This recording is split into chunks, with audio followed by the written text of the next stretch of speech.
कहानी महाभारत काल में बताई जाती है कि द्रौपदी के श्राप के कारण कुत्ते आपस में सहवास करते हैं। यह लोक कथा बहुत ही प्रचलित है, परंतु इसका परिणाम किसी भी ग्रंथ में नहीं मिलता है। कहा जाता है जब अर्जुन विवाह करके द्रौपदी को घर लाए थे तो माता कुंती ने अपने किसी काम में व्यस्त होने की वजह से बिना देखे अनजाने में सभी भाइयों को यह आदेश दिया था कि सभी मिलकर बराबर बराबर उसका उपयोग करें। माता कुंती की बात का मान रखने के लिए सभी भाइयों ने द्रौपदी से विवाह किया था। पांडव में यह भी निर्धारित हुआ कि द्रौपदी प्रत्येक वर्ष एक ही पांडव के साथ अपना समय व्यतीत करेंगी और जब द्रौपदी किसी पांडव के साथ कच्छ में समय व्यतीत कर रही हो तो उनके कच्छ में किसी दूसरे का आना वर्जित था।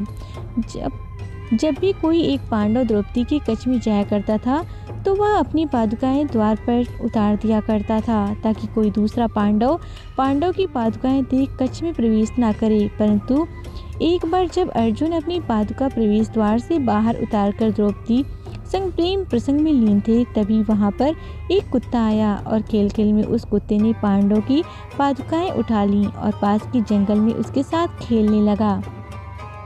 उसी दौरान भीम अपने कच्छ की ओर प्रस्थान कर रहे थे। उन्होंने देखा कि द्रौपदी के कच्छ के बाहर कोई पादुका नहीं रखी है और वह द्रौपदी के कच्छ में प्रवेश कर गए। इस तरह से भीम को अपने कच्छ में देखकर द्रौपदी शर्मिंदा हो गई और बहुत ही क्रोधित होते हुए उसने भीम से कहा कि उसने कच्छ में प्रवेश कैसे किया जबकि अर्जुन ने अपनी पादुका प्रवेश द्वार के बाहर उतारे हैं। इस पर भीम ने कहा कि कोई भी पादुका द्वार पर नहीं रखी है। तभी दोनों भाई कच्छ से बाहर निकले और उन्होंने पादुकाओं को खोजना शुरू कर दिया।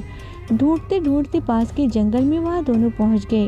उन्होंने देखा कि एक कुत्ता अर्जुन की पादुकाओं के साथ खेल रहा था। द्रौपदी इस बात से बहुत ही लज्जित महसूस कर रही थी तो उसने क्रोध में आकर कुत्ते को यह श्राप दे दिया कि जैसे आज मुझे किसी ने सहवास करते देखा है उसी तरह तुम्हें सारी दुनिया सहवास करते देखेगी। तभी से माना जाता है कि कुत्ते सहवास करते समय लोग लज्जा की चिंता नहीं